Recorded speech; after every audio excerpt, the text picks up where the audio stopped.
Premier film réalisé par Garth Davis, Lion ou Lion est une belle réussite, même si finalement il ne surprend guère.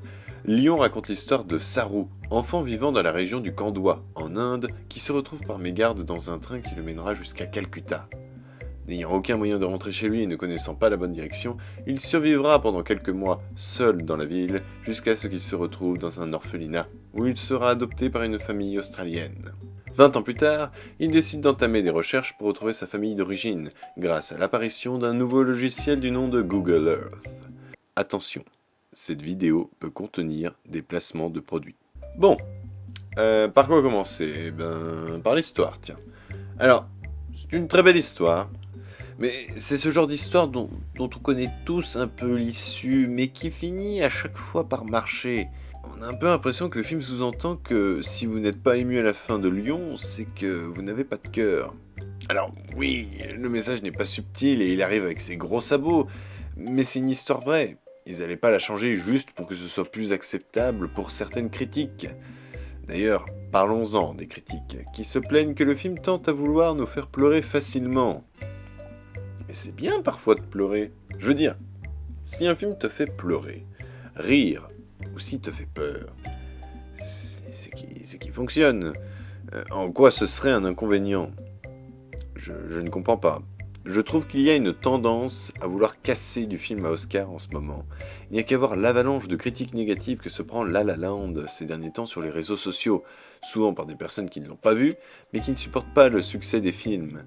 Je vous rassure donc, si vous avez aimé des grands succès que beaucoup de gens aiment bâcher aujourd'hui, comme La La Land, Avatar ou encore Inception, n'en ayez pas honte, n'en ayez jamais honte, car c'est juste que vous avez bon goût.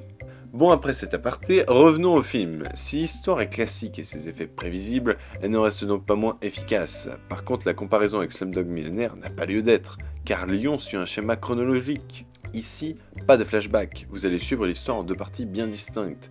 Certains se plaindront donc peut-être d'un certain manque de rythme du film, ou alors d'un rythme un peu trop monotone.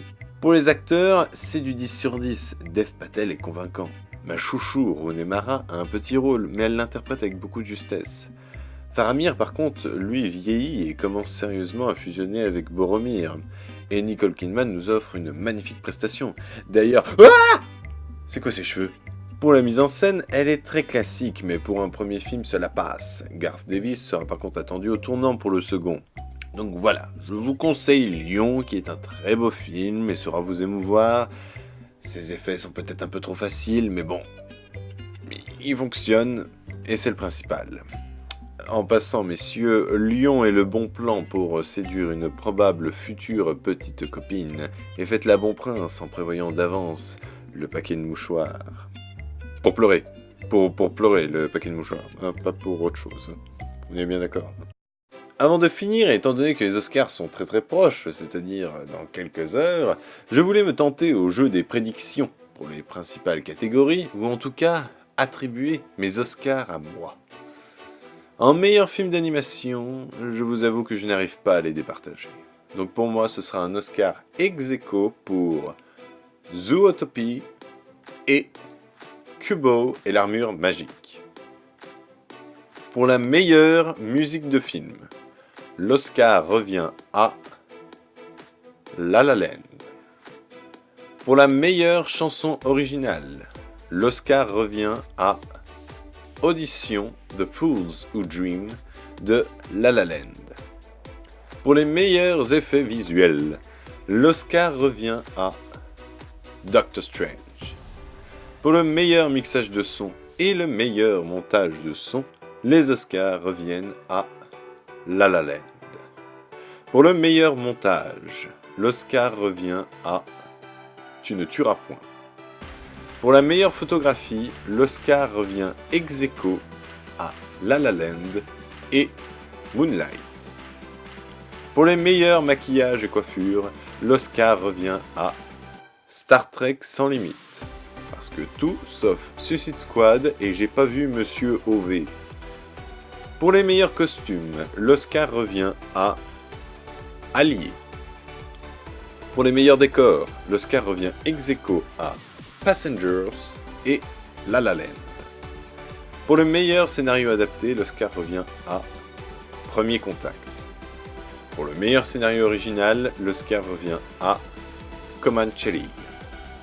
Pour la meilleure actrice dans un second rôle, l'Oscar revient à Viola Davis dans Fences. Pour le meilleur acteur dans un second rôle, l'Oscar revient à Mahershala Ali dans Moonlight. L'Oscar de la meilleure actrice revient à Emma Stone dans La La Land. L'Oscar du meilleur acteur revient à Viggo Mortensen dans Captain Fantastic. L'Oscar du meilleur réalisateur revient à Denis Villeneuve pour Premier Contact. Et enfin, l'Oscar du meilleur film revient à La La Land de Damien Chazelle. Donc voilà pour mes pronostics, n'hésitez pas à mettre les vôtres, et sur ce, regardez des films et mangez équilibré. Parce que voilà.